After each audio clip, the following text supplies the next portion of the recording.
Assalamu alaikum wa rahmatullahi wa barakatuh to some of y'all and peace out to the rest of you. Shout out to MultiRacial Movement. In one video, she asked a question. The video was of Michael Ealy and Regina Hall, and the question was for MLS men, also called golden men. MultiRacial Movement wanted us to chime in and explain what sort of disrespect from ladies we MLS men got and had experienced. I answered the question as best I could in her comments section, but this upload is for my usual audience and hers both. Previously, when I've described the disrespect and the changing rules for LMS men, or I should say MLS men,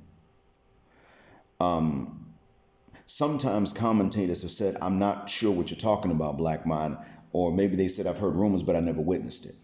I've gotten some of these replies.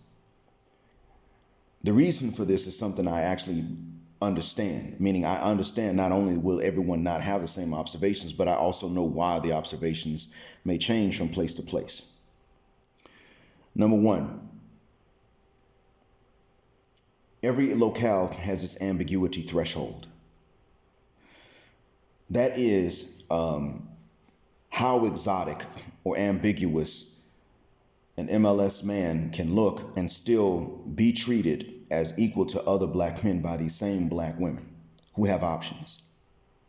In other words, how ambiguous he can look before his mating market value begins to drop.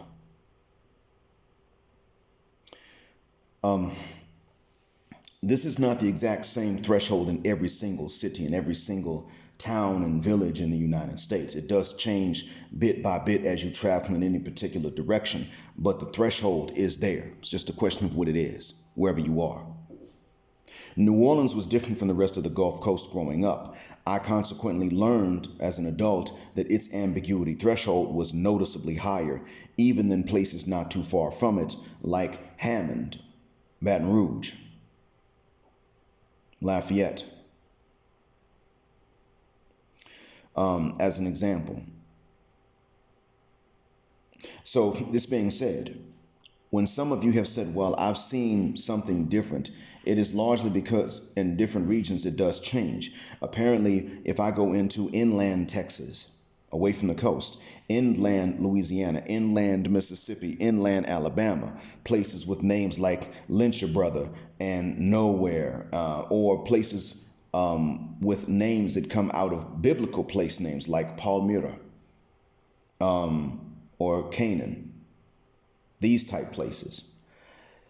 Real Bible Belt.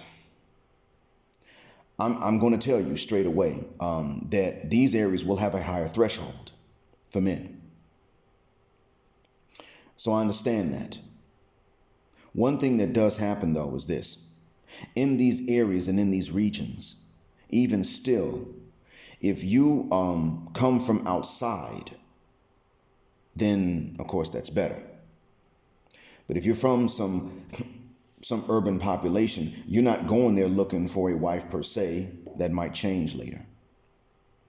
The point I'm making is that the ambiguity threshold is the defining factor. In some places, nowadays in some places in the Southeast, just being light-skinned is a bit problematic.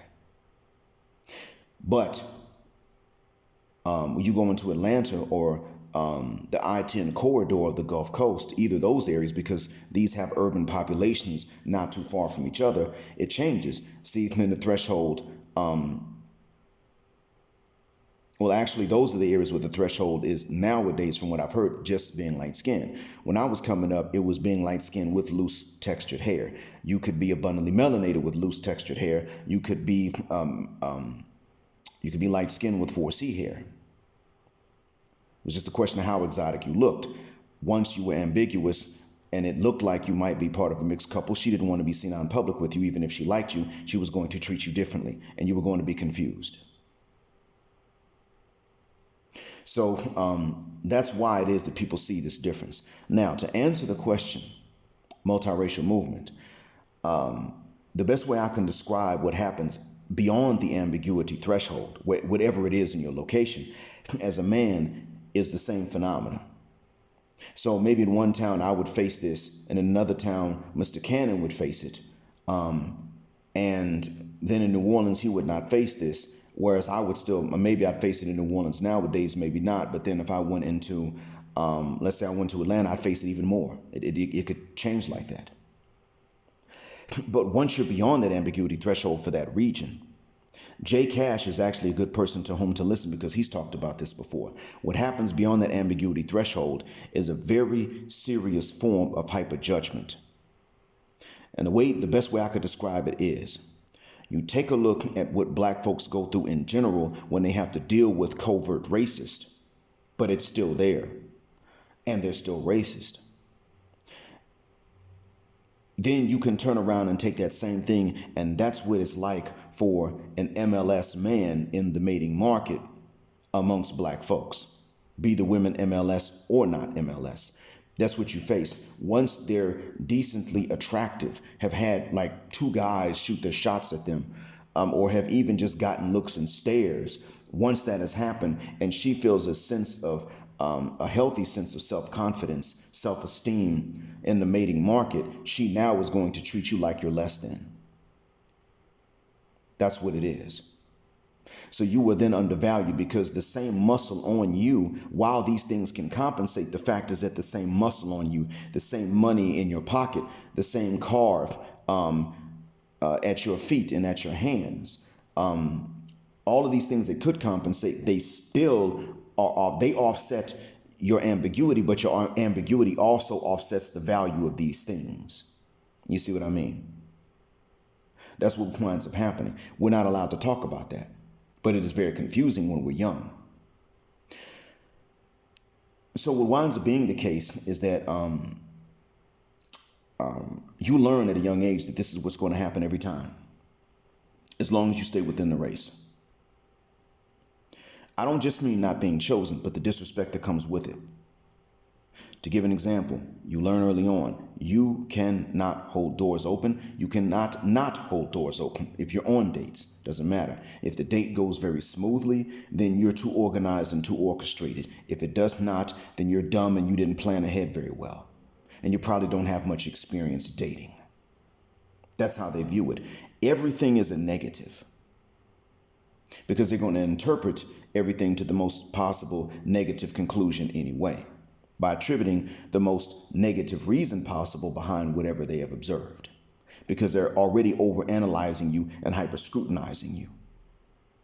See, the thing is, when you are not beyond the ambiguity threshold, they're actually willing to take time to get to know you as a person. When you're beyond it, they're trying to make snap judgments. If they're giving you a chance at all, they're trying to make snap judgments because the easiest thing for them to do anyway is to not give you a chance. Not even because they always don't like you, but it's because you have to keep in mind, and you will know about this multiracial movement, it's the embarrassment of being seen out in public with you. Swirling and divesting have not changed this. It has merely driven up the value of the Wyatt men. It has not loosened things for us per se. In some parts of the country, I've heard that we don't suffer, and that's fine.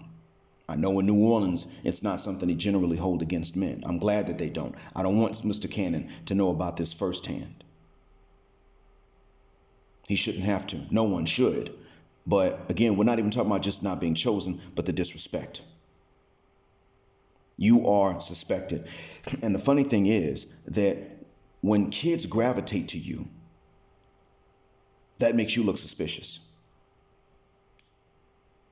I noticed that. And this is a subconscious thing. A lot of women aren't aware about, they're not aware of this. But if you're the type of man that kids gravitate to naturally for whatever reason, but you also coincidentally are beyond the ambiguity threshold, oh my God, don't get me started.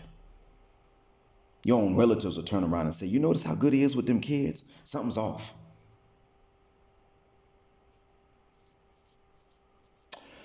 So, these are things that all Western men nowadays experience, not just MLS men. But these things began with MLS men. Our experience is ahead of the curve for other, in comparison, contrast to other men in the West. We knew about these things from the beginning. If you want to see how men are going to react in general in the West, you can look at how MLS men have. We were the first ones to withdraw. We were the first ones to get quiet about a lot of things. We were the first ones to reach tacit, quiet understandings with other men. That was us, because we had to. And the funny thing is, a lot of non-MLS men know about this, especially those that are related to us and see what we go through. They know about this and they understand. I hope this explains it. I wish I had better news, but I wanted to do justice to your question. Thanks for listening.